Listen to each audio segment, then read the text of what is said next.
Hola, mi nombre es Antonio Zaragoza.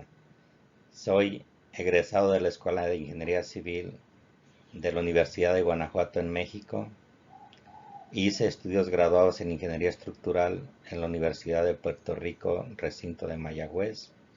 Y actualmente soy ingeniero profesional licenciado en Puerto Rico y catedrático en la Universidad de Puerto Rico en Ponce.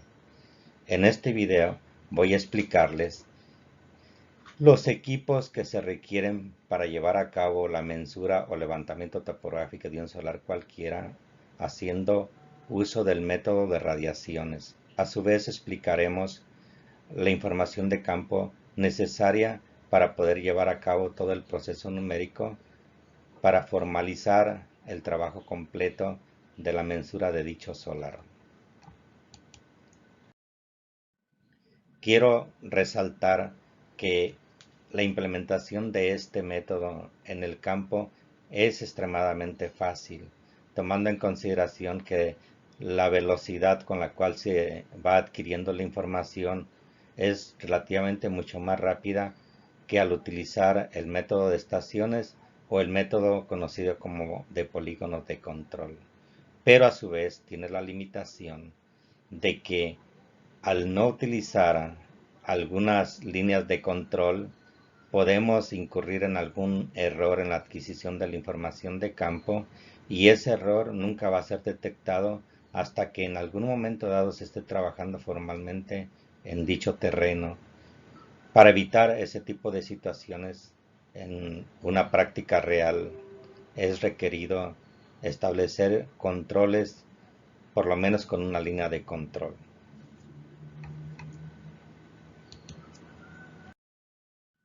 Es importante señalar que los equipos necesarios para llevar a cabo este trabajo son básicamente un teodolito o un equipo de estación total para medir los ángulos horizontales y definir los azimuts de cada una de las radiaciones que se generen en ese levantamiento topográfico.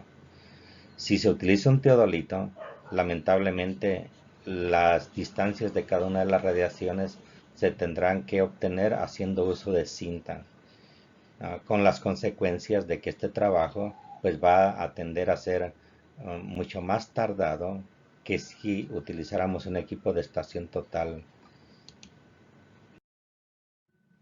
Si utilizamos un equipo de estación total, definitivamente vamos a tener una mayor rapidez en adquirir los azimuts de cada una de las radiaciones y a su vez las distancias de las mismas. Por lo tanto, es casi necesario utilizar este tipo de equipo en la práctica real de esta profesión.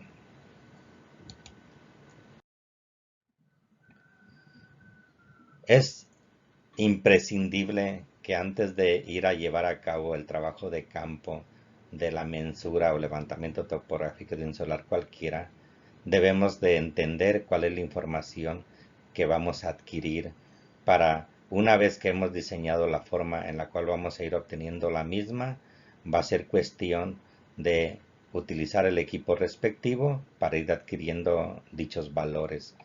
En este momento, pues voy a indicarles que la información que nosotros necesitamos adquirir principalmente es los azimuts de todas las radiaciones que se generen desde el punto donde se ha instalado el teodolito o el equipo de estación total.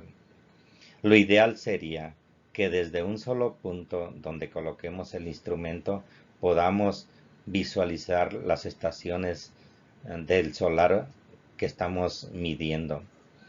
De ser así, pues la velocidad en la cual vamos a adquirir la información va a ser mucho más rápido que si fuera necesario mover el equipo a otro punto o puntos adicionales. En forma concreta, pues solamente necesitamos colocar el instrumento en ese punto que ha sido previamente seleccionado, que puede estar dentro del solar o fuera del solar, y enfocarlo en la dirección del norte magnético para partir de esa dirección ir adquiriendo los azimuts y las distancias de cada una de las radiaciones formadas.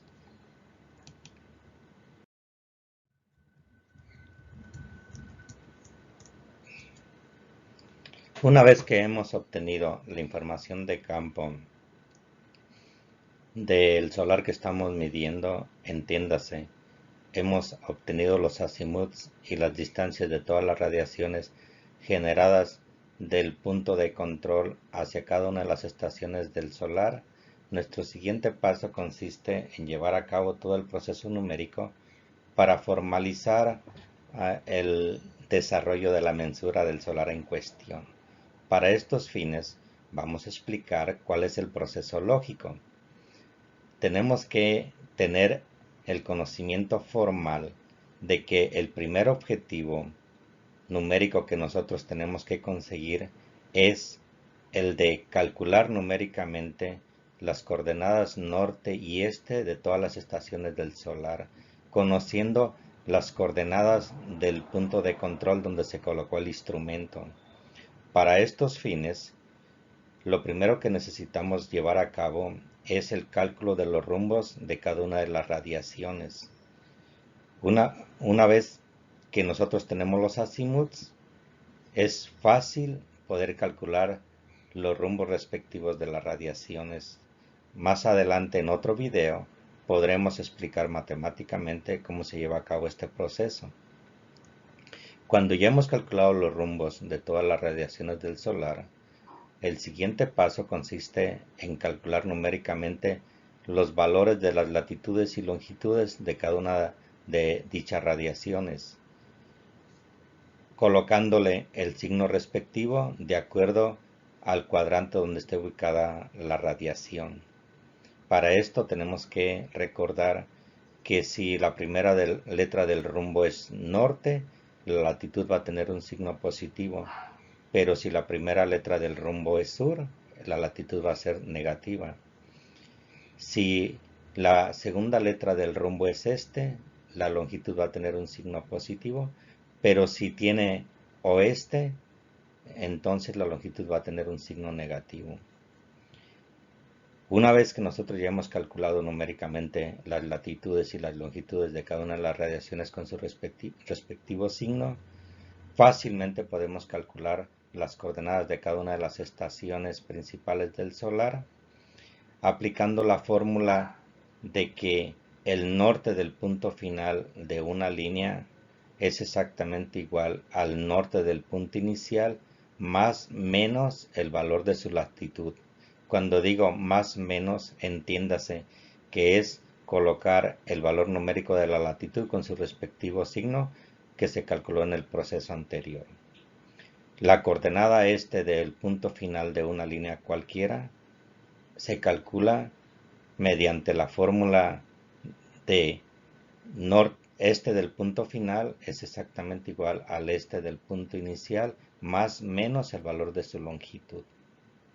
Si ya pudimos calcular las coordenadas norte y este de todas las estaciones del solar, el siguiente paso consiste en poder determinar matemáticamente los rumbos y las distancias de cada uno de los lados del solar principal, haciendo uso del proceso conocido como inverse o inversa. Para esto, pues lo primero que necesitamos calcular es la latitud y la longitud de cada uno de los lados del solar, haciendo uso de las siguientes fórmulas. Para obtener la latitud de una línea cualquiera, conociendo las coordenadas de sus puntos extremos, pues simplemente restamos el norte del punto final, le restamos el norte del punto inicial. Y su longitud, en la misma forma, se obtiene restándole la coordenada este del punto final, le restamos el este del punto inicial. Ese procedimiento matemático se hace para cada una de los lados del solar principal. De tal forma que cuando ya tenemos la latitud y la longitud de cada uno de esos lados, fácilmente nosotros podemos calcular su rumbo y su distancia. El rumbo, pues lo vamos a obtener haciendo uso de la tangente inversa. ¿Y qué valores vamos a utilizar? Pues va a ser la tangente inversa del valor absoluto de la longitud entre el valor absoluto de la latitud de dicha línea. A su vez, la distancia de esa línea la vamos a obtener haciendo uso del teorema de Pitágoras. ¿Y cómo se va a utilizar? Pues simplemente la distancia respectiva es exactamente igual a la raíz cuadrada del valor de su latitud al cuadrado más el valor de su longitud al cuadrado. Fácilmente, utilizando esas dos fórmulas, ya pudimos determinar el rumbo y la distancia de cada uno de los lados, que es una información súper importante que debe de ser plasmada formalmente en el plano de mensura o de levantamiento topográfico, según lo quieran llamar. Una vez que ya tenemos definidos esos dos valores, también es importantísimo poder calcular el área de dicho solar. Para esos fines, pues podemos utilizar dos métodos, el de definir una fórmula específica o utilizar el método de dobles distancias meridianas. Nuevamente, les hago saber que en un video posterior les explicaré con todo detalle el procedimiento numérico. Pero para este caso en particular, si el solar fuera de 4 lados, pues la fórmula específica es la que se está mostrando en esta diapositiva. Posteriormente les explicaré cómo se genera esa fórmula para un solar de cualquier número de lados. Por ahora basta que entiendan de que es importante el poder calcular numéricamente el valor del área expresada en metros cuadrados, y en el caso de Puerto Rico pues es importante que también lo expresemos en cuerdas, sabiendo que la equivalencia de una cuerda es exactamente igual a 3.930.39 metros cuadrados. Si estuviéramos en cualquier otro país latino, estaríamos hablando de hectáreas, y hasta donde tengo entendido, pues una hectárea es igual a 10.000 metros cuadrados. Pues allí la cantidad de metros cuadrados obtenidos, usted simplemente lo dividiría entre 10.000 y tendría el valor de las hectáreas correspondientes. No es menos importante que todo lo que hemos llevado a cabo, pues lo podemos de alguna forma expresar mediante cálculos numéricos en una tabla. Si lo hacemos en una tabla, fácilmente podemos implementar el uso del programado Excel. Si usted lo quiere ir calculando con una calculadora simple, pues usted genera la tabla y con su calculadora va calculando los valores respectivos, haciendo uso de este tipo de tablas numéricas. La primera tabla para calcular las coordenadas de las estaciones principales sería algo parecido a lo que estamos viendo aquí, donde pues tenemos que identificar las estaciones, identificar las radiaciones respectivas, identificar el azimut y la distancia. Esa es información de campo. Del proceso numérico obtenemos el rumbo de cada radiación, lo colocaríamos en esta columna. Inmediatamente conociendo la distancia y el rumbo de cada radiación, calculamos su latitud y su longitud con sus signos correspondientes, y mediante el proceso matemático que veremos posteriormente, se calculan las coordenadas norte y este de cada una de esas estaciones principales del solar. Cuando ya tenemos las coordenadas de todas las estaciones principales, que son estas dos columnas, para poder calcular el rumbo y la distancia respectiva de cada uno de los lados del solar en cuestión, pues vamos a utilizar una tabla similar a la que estamos viendo aquí, donde ahora en las estaciones vamos a identificar solamente las estaciones principales. Ya en esta tabla no es necesario ni se requiere colocar el punto donde se colocó el instrumento.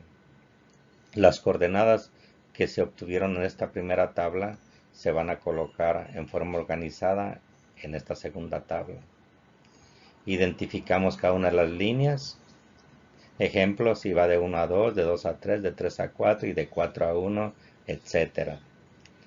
Inmediatamente vamos a calcular sus correspondientes componentes vertical y horizontal de cada una de esas líneas principales del solar, llámese la latitud y la longitud, haciendo uso de esta fórmula muy básica que es norte del punto final menos norte del punto inicial. Eso nos da el valor de la latitud de cada una de las líneas. Y la longitud pues es el este del punto final menos el este del punto inicial, y también nos va a dar el valor con su respectivo signo. Una vez que ya tenemos los valores de la latitud y la longitud, Pues fácilmente, utilizando la tangente inversa, vamos a calcular el rumbo respectivo. Y con los signos que tiene la latitud, si el signo fuera positivo, la primera letra del rumbo que le vamos a colocar aquí va a ser norte. Pero si la latitud fuera negativo, entonces aquí le pondríamos sur. La segunda letra del rumbo, que la pondríamos acá de este lado, va a determinarse de acuerdo al signo de la longitud. Si la longitud fuera con signo más, aquí le vamos a poner la letra E, que significa este. Pero si la longitud fuera con signo negativo, aquí le pondríamos la W de west u oeste. Con eso pues ya tenemos debidamente calculados los rumbos en grados, minutos y segundos. Y la distancia de cada una de esas líneas principales pues va a ser obtenida haciendo uso del teorema de Pitágoras, utilizando los valores de la latitud y la longitud de cada una de esas líneas. Simplemente latitud al cuadrado más longitud al cuadrado, se suman esos dos valores y se le saca raíz cuadrada y se obtendría aquí el valor. Ya de aquí tendríamos una información importantísima de nuestro solar, pero sigue siendo totalmente numérico. En la práctica real es imprescindible que hagamos una representación gráfica. Así es de que